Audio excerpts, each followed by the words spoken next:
Life हमेशा बहुत ही unexpected से टर्न्स लेती है। किसी ऐसे ही टर्न पर कब हमें प्यार हो जाए ये हम एक्सपेक्ट नहीं कर सकते।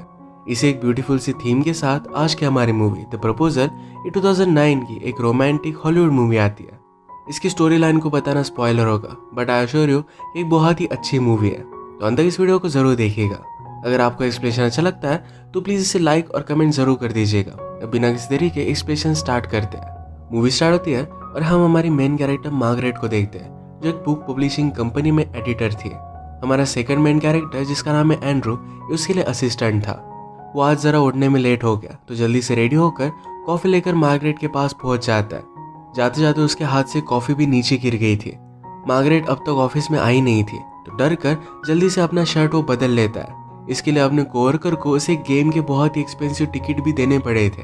जब भी मार्गरेट ऑफिस में आती है तो फर्स्ट पर्सन हमेशा सबको मेल कर देता है कि ऑफिस में आ चुकी है, तो सब लोग काम करने लग जाते हैं। वो बहुत ही ज़्यादा स्ट्रिक्ट है, उसके खिलाफ कोई भी नहीं जाता। मार्गरेट चाहती थी कि एक आर्टिस्ट बुक लिखे, पर वो लिखने के लिए रेडी नहीं था, तो मार्गरेट खुद उसे कॉल करती है। बहुत अच्छे से बात कर कर उसने बुक लिखने के लिए उसे कन्विंस कर ही दिया था। वो अपनी कॉफ़ी पर नोटिस करती है कि एंड्रू का नाम लिखा हुआ है। उसने पूछा कि मेरी कॉफ़ी को क्या हुआ। एंड्रू ने कहा कि एक नीचे गिर गई थी। मार्गरेट ने कहा क्या हम दोनों एक ही टाइप की कॉफ़ी पीते हैं। अगर तुम मुझसे डर कर सेम टाइप की कॉफ़ी बाय करते हो तो ये बहुत ही पथेटिक है। एंड्रू सचमुच में उससे डरता था, इसी वजह से सेम कॉफ़ी बाय करता था। अब इसके बाद ये दोनों मिलकर एक एम्प्लॉय के ऑफिस में जाते हैं। उस आर्टिस्ट को बुक लिखने के लिए मनाने का काम उस एम्प्लॉय का था, पर ये काम मार्गरेट को करना पड़ा। इस वजह से वो बहुत ज़्यादा गुस्सा थी। उसे कन्फ्रंट करती है और उसे पता चलता है कि उस एम्प्लॉय ने ट्राई भी नहीं किया था, इस वजह से उसे फायर कर देती है। वो एम्प्लॉय बहुत ज़्यादा गुस्सा हो गया और ऑफिस में सबके सामने उसे बहुत गालियाँ देता है। उसने मार्गरेट से कहा तुम अकेली हो, इसी वजह से अपना फ्रस्ट्रेशन सब लोगों पर उतारती हो। इसके बाद मार्गरेट एंड्रू से कहती है हमें वीकेंड पर भी काम करना पड़ेगा, उस एम्प्लॉय के सारे कॉन्ट्रैक्ट्स हमें देखने पड़ेंगे। एंड्रू के ग्रैंडमा का 19 बर्थडे आने वाला है, तो इस वजह से वो घर पर जाने वाला था, पर अब मार्गरेट की वजह से नहीं जा पाएगा। नेक्स्ट दिन में मार्गरेट को उसके बॉस उसके पास बुलाते हैं। तो कहते हैं तुम्हारे इमिग्रेंट ऑफिस से कॉल आया था, वो तुमसे अपॉइंटमेंट लेना चाहते थे, पर तुम बहुत ही बिजी थे और विदाउट परमिशन तुम किसी अलग कंट्री में भी गई हुई थी, तो इस वजह से अब वो तुम्हें डिपोर्ट कर देने वाले हैं। मार्गरेट को इससे शॉक लगता है। उसे लगा कि कुछ ना कुछ तो कर सकती है, पर इसमें वो कुछ भी कर नहीं सकती थी। अगर वो इस कंट्री में नहीं रह रही है तो इस ऑफिस में भी काम नहीं कर सकती। अचानक से जब ये मीटिंग हो रही थी तो एंड्रू उसे लेने के लिए आया। तो मार्गरेट को एक आइडिया आता है कि अगर वो एंड्रू से शादी कर लेगी तो यहाँ की सिटीजन वो बन सकती है। उसने अपने बॉस से कहा कि मेरे पास आपको देने के लिए एक न्यूज़ है, मैं और एंड्रू हम दोनों शादी कर रहे हैं। इतने दिनों से एक साथ हम काम कर रहे हैं, अनएक्सपेक्टेड मूवमेंट पर हम दोनों को प्यार हो गया। ये सब सुनना एंड्रू के लिए एक शॉक ही था। वो अपने बॉस के खिलाफ जा नहीं सकता तो हाँ में हाँ मिलाता है। बॉस ये पूरी मार्गरेट की चाल समझ गए, पर उसे कहते हैं सिर्फ इन सब चीज़ों को लीगल कर देना। ऑफिस में जब सब लोगों को एंड्रू और मार्गरेट के बारे में पता चला तो एंड्रू के लिए सबको बहुत ही बुरा लगता है, क्योंकि मार्गरेट अब उसका जीना बर्बाद कर देगी। एंड्रू मार्गरेट से पूछता है कि तुम ये सब कर क्या रही हो। मार्गरेट ने कहा कि अगर तुमने मुझसे शादी नहीं की तो तुम कभी भी राइटर बन नहीं पाओगे। एंड्रू का राइटर बनना यही एक सपना था और इसी वजह से जॉब कर रहा था। मार्गरेट कहती है हम शादी करके जल्दी से डिवोर्स ले लेंगे, कोई भी प्रॉब्लम नहीं होगा। इसके बाद ये दोनों इमिग्रेशन के ऑफिस में आए। ये दोनों शादी कर रहे हैं, ये वहाँ के ऑफिसर गिलबर्ट को बता देते हैं। मार्गरेट ने जिस एम्प्लॉय को अभी अभी फायर किया था उसने ऑलरेडी गिलबर्ट को कॉल कर दिया था। गिलबर्ट को पता था कि मार्गरेट और एंड्रू ये फेक शादी कर रहे हैं। उन्हें इस बात के लिए कन्फ्रंट करता है तो मार्गरेट ने कहा कि ऐसा कुछ भी नहीं है, हम दोनों सिर्फ काम करते थे, तो इस वजह से अनएक्सपेक्टेड मूवमेंट पर हमें प्यार हो गया। इस बात पर गिलबर्ट उन पर बिलीव नहीं करता। उनसे कहता है वीकेंड खत्म होने के बाद हम तुम दोनों का इंटरव्यू लेंगे।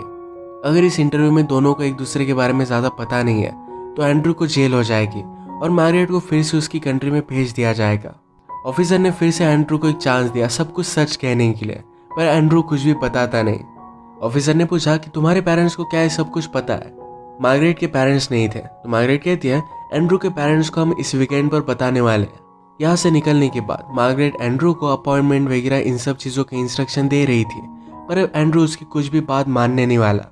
उसे कहता है मैं मेरी पूरी लाइफ तुम्हारे लिए दाव पर लगा रहा हूँ, तो अब तुम मेरा प्रमोशन करोगे, अब से मैं तुम्हारा असिस्टेंट नहीं हूँ।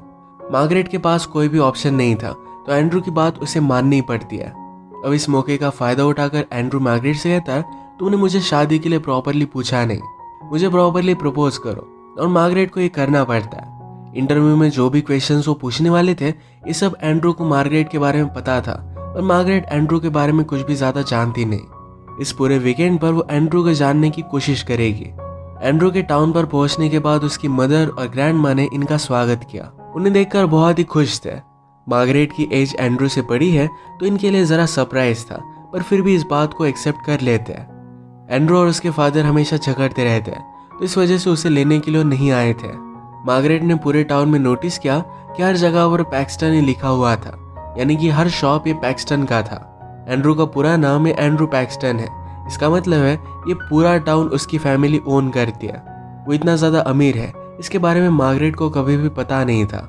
मार्गरेट ने टाउन के एक होटल में रिजर्वेशन किया हुआ था, पर पूरा टाउन एंड्रू की फैमिली ओन करती है, तो इस वजह से ग्रैंडमा ने ऑलरेडी रिजर्वेशन कैंसिल कर दिया था। वो चाहते थे कि मार्गरेट उनके साथ ही रहे। ये फिर बोट पर बैठकर एक आइलैंड पर जाते हैं, और वहीं पर उनका घर था। बेचारी मार्गरेट पानी से बहुत ज्यादा डरती थी, तो इस वजह से जैकेट पहनकर ही बोट पर बैठी। मार्गरेट ने एंड्रू से पूछा कि तुमने मुझे बताया क्यों नहीं कि तुम इतने ज्यादा अमीर हो। एंड्रू ने कहा कि मेरी फैमिली रिच है, मैं नहीं हूँ। जब एक घर पर पहुंचे तो इनके लिए एक बड़ी पार्टी रखी गई थी। मार्गरेट एंड्रू के फादर से मिलती है। मार्गरेट जो भी काम करती है, इस प्रोफेशन को थोड़ा सा भी रिस्पेक्ट नहीं करते। उन्हें इसके बारे में ज्यादा पता भी नहीं था। एंड्रू का इस तरीके से अपने पैशन को फॉलो करने के लिए घर छोड़कर जाना उसके फादर को अच्छा नहीं लगता, तो इसी वजह से वो जरा बिटर थे। फादर ने एंड्रू से कहा तुम अपने बॉस को डेट कर रहे हो, ये सिर्फ अपॉर्चुनिटी पाने के लिए। एंड्रू कहता है कि ऐसा कुछ भी नहीं है, मैं एक्चुअल में उसे प्यार करता हूँ। वो अपने फादर से गुस्सा हो जाता है और सब लोगों को बता देता है कि मार्गरेट उसकी फियांसे है। इन दोनों के लिए सब लोग बहुत खुश थे। ग्रैंडमा और मदर ने मार्गरेट से पूछा कि एंड्रू ने तुम्हें प्रपोज कैसे किया था। इन दोनों के पास कोई भी स्टोरी नहीं थी, तो एंड्रू कहता है कि मार्गरेट को स्टोरी सुनाना बहुत अच्छा लगता है, वही तुम्हें बताएगी। कुछ भी वियर्ड सी स्टोरी उन्हें बता देते हैं। सब लोग फिर इन्हें चीयर करने लग गए कि एक दूसरे को किस करो। ये मार्गरेट और एंड्रू के लिए जरा वियर्ड था, तो एंड्रू उसके हाथ को किस करता है, पर बाद में उन्हें फोर्स करने के बाद रियल किस करना पड़ता है। ये फीलिंग इन दोनों के लिए अलग ही थी। इसके बाद ग्रैंडमा ने मार्गरेट और एंड्रू को उनका रूम दिखाया। वो उन्हें एक कंबल देती है और कहती है कि इसका नाम बेबी मेकर है। इसे ओढ़ने के बाद बहुत सारे लोगों को बेबीज हुए। एंड्रू डर कर तुरंत इसे फेंक देता है। एक ही रूम होने की वजह से एंड्रू को बेचारे को नीचे सोना पड़ा। सुबह होने के बाद मार्गरेट को आर्टिस्ट का कॉल आया। अब उसे लग रहा था कि वो बुक नहीं लिख सकता, तो उसे कन्विंस करने के लिए मार्गरेट उससे बात कर दिया। जरा रेंज आ नहीं रही थी तो बाहर चली गई। एंड्रू के घर पर एक छोटा सा डॉग भी था, वो भी उसके पीछे पीछे बाहर आ जाता है। डॉग को ईगल से खतरा था। ईगल ने डायरेक्टली उस डॉग को उठा लिया। मार्गरेट अपना फोन ईगल को मारकर डॉग को बचा लेती है, पर बाद में ईगल ने उसका फोन ही ले लिया। उस ईगल के पीछे भाग रही थी। ये सब बहुत ही ज्यादा फनी था। ग्रैंडमा और मदर उसे देखकर बहुत हंसते हैं। एंड्रू ने मार्गरेट से पूछा कि तुम वरीड क्यों हो। मार्गरेट कहती कि ईगल मेरा फोन लेकर गया। एंड्रू कहता है कि वरी मत करो, हम सिटी में जाकर उसे लेकर आएंगे। ग्रैंडमा और मदर उन्हें देख रहे थे, तो एंड्रू ने कहा कि मेरे गले लग जाओ। उसका फायदा उठाने लग गया था। मार्गरेट कहती है ज्यादा मजे मत लो, वरना तुम्हारी नींद में तुम्हें मार डालूंगी। इसके बाद एंड्रू अपने फादर से मिला। कल रात फादर ने उसे जो भी कहा था, इसके लिए उसे सॉरी कहते हैं। इसके बाद वो कहते हैं मैंने सारा बिजनेस खड़ा किया, ये सिर्फ तुम्हारे लिए किया, और अब तुम्हें नहीं करना चाहते, तो इस वजह से मुझे जरा बुरा लगता है। एंड्रू ने कहा कि मैं मेरा पैशन फॉलो कर रहा हूँ, इसमें उसे कुछ भी गलत नहीं लगता। फादर ये बात समझ नहीं पाते, तो फिर से इन दोनों में झगड़ा हो गया। थोड़ी देर में मदर और ग्रैंडमा मार्गरेट को सिटी में लेकर आए। उसे एक क्लब में लेकर जाते हैं, जहाँ पर रमोन उनके लिए स्ट्रिप कर रहा था। रमोन उनका ही एम्प्लॉय है और उनके घर पर वो एज अ शेफ भी काम करता है। ये मार्गरेट के लिए बहुत ही वियर्ड है। या इस पार्टी में एंड्रू की एक्स गर्लफ्रेंड भी उन्हें ज्वाइन कर दिया। रमोन मार्गरेट को स्टेज पर ले जाकर उसके साथ डांस करता है। ये उसके लिए बहुत ही वियर्ड था। वो फिर इस पार्टी से जरा बाहर आ जाती है। उसके पास एंड्रू की एक्स गर्लफ्रेंड भी आ गई। उसने कहा कि तुम बहुत ही लकी हो कि एंड्रू तुम्हारे पास है। मार्गरेट ने पूछा कि तुम्हारा और एंड्रू का ब्रेकअप क्यों हुआ। वो कहती कि हम हाई स्कूल में डेट कर रहे थे। उसके बाद एंड्रू को लग रहा था कि न्यूयॉर्क में जाकर वो अपना पैशन फॉलो करे। वो चाहता था कि मैं भी उसके साथ हूँ, पर मैं हमेशा इसी टाउन में रही हूँ। इसी वजह से उनका ब्रेकअप हो गया। ये सब लोग जब घर पर वापस आए तो एंड्रू गुस्से में लकड़ियाँ तोड़ रहा था। ये बात उसकी मदर ने नोटिस की और डायरेक्टली फादर के पास आई। वो कहती कि तुम्हारी वजह से एंड्रू अब घर पर नहीं आता। अगर ऐसा ही चलता रहा तो हमारे साथ वो कोई भी रिलेशनशिप नहीं रखेगा और ये वो नहीं चाहती थी। मार्गरेट इनका झगड़ा सुनकर अपने रूम में चली जाती है। वो शावर ले रही थी और बाद में उसने रियलाइज किया उसके पास टॉवेल नहीं है। एंड्रू हेडफोन लगाकर अपने रूम में आया। मार्गरेट टॉवेल लेने की कोशिश कर रही थी पर डॉग उसे रोक रहा था। वो जल्दी जल्दी से डॉग से पीछा छुड़वा कर बाहर आ जाती है। तभी वो एंड्रू के ऊपर गिर गए। ये दोनों न्यूड थे तो इनके लिए बहुत ही वियर्ड बन जाता है। रात में मार्गरेट एक गाना गुनगुना रही थी तो एंड्रू ने कहा कि मुझे इसके बारे में पता नहीं है। मार्गरेट कहती कि बहुत ही फेमस बैंड है। वो एक गाना गुनगुना देती है तो एंड्रू कहता है कि मुझे पता था, मैं सिर्फ तुम्हारा गाना सुनना चाहता था। मार्गरेट एंड्रू को जिस तरीके से ट्रीट करती है तो उसे बुरा लगता है। उसने कहा कि जब मैं 16 साल की थी तभी मेरे पेरेंट्स की डेथ हो गई थी। तब से वो हमेशा अकेले ही रही है। इस वजह से कभी भी उसकी लॉन्ग टर्म कोई भी रिलेशनशिप रही नहीं। एंड्रू को भी उसके लिए बुरा लगता है। सुबह होने पर मदर इनके लिए ब्रेकफास्ट लेकर आए तो जल्दी से एंड्रू मार्गरेट के बेड में आ गया। मदर के पीछे पीछे फादर भी आए। उनसे पूछते हैं कि अगर तुम दोनों शादी करने वाले हो तो इसे वीकेंड पर कर लो। ग्रैंड माँ को भी बहुत अच्छा लगेगा। पहले तो ये मना कर रहे थे पर बाद में ग्रैंड माँ भी आके वो कहती है कि अगर मेरी डेथ हो गई तो मैं तुम्हारी शादी देख नहीं पाऊंगी। इस इमोशनल ब्लैकमेल की वजह से दोनों मान जाते हैं। सब जानने के बाद बेचारे एंड्रू को बहुत ही बुरा लगा। वो मार्गरेट से कहता है कि अगर सबको सच के बारे में पता चला तो बहुत ही बुरा होगा। मार्गरेट कहती कि ऐसा कुछ भी नहीं होगा, हम थोड़ी देर में डिवोर्स ले लेंगे और बाद में तुम उन्हें बता देना। वो एंड्रू को सहारा देते हुए उसके पास आ गई थी। ये दोनों करीब आने लग गए थे। ये बात मार्गरेट रियलाइज कर वहां से चली जाती है। वो अकेली बाइसिकल राइड करने के लिए गई। वो अपने आप से कह रही थी ये ज़्यादा इमोशनल मत बनो, ये सिर्फ एक बिजनेस डील है। इसके बाद एंड्रू और मार्गरेट शॉपिंग करने के लिए टाउन में आए। टाउन में मार्गरेट अपने ईमेल जब चेक कर रही थी तब वो एंड्रू को उसके एक्स गर्लफ्रेंड से बात करता देखती है। मार्गरेट ने एंड्रू से पूछा तुम्हारे एक्स से मिलना क्या तुम्हें अच्छा लगा? एंड्रू कहता है कि ठीक ठाक था। वो कंफर्म करना चाहती थी कि क्या एंड्रू अब भी अपने एक्स को लाइक करता है, पर एंड्रू अब उसे लाइक नहीं करता था। टाउन में ग्रैंडमा और मदर इन दोनों से मिल जाते हैं। वो मार्गरेट को एक शॉप में लेकर गए। ग्रैंडमा उसे एक वेडिंग ड्रेस देती है। कहती है मेरी शादी भी इसमें ही हुई थी, मैं चाहती हूँ कि तुम अपनी शादी में भी यही पहनो। ग्रैंडमा ने मार्गरेट को एक नेकलेस दिया। कहा कि 150 ईयर्स से ये नेकलेस हमारी फैमिली में है। मार्गरेट सुनकर जरा इमोशनल हो जाती है। इतना प्यार कभी भी किसी ने उसे किया नहीं था। ग्रैंडमा ने उसे फोर्स किया। कहती है तुम इसमें बहुत ही ब्यूटीफुल लग रही हो, तुम्हें लेना ही पड़ेगा। इन सब बातों की वजह से मार्गरेट डिस्टर्ब हो गए। वो एंड्रू के साथ बोट में चढ़कर जल्दी से आगे चली जाती है। उसने एंड्रू से कहा कि मैं भूल गई थी एक्चुअल में फैमिली होना क्या होता है। मैं जो भी कर रही हूँ ये बहुत ही गलत कर रही हूँ।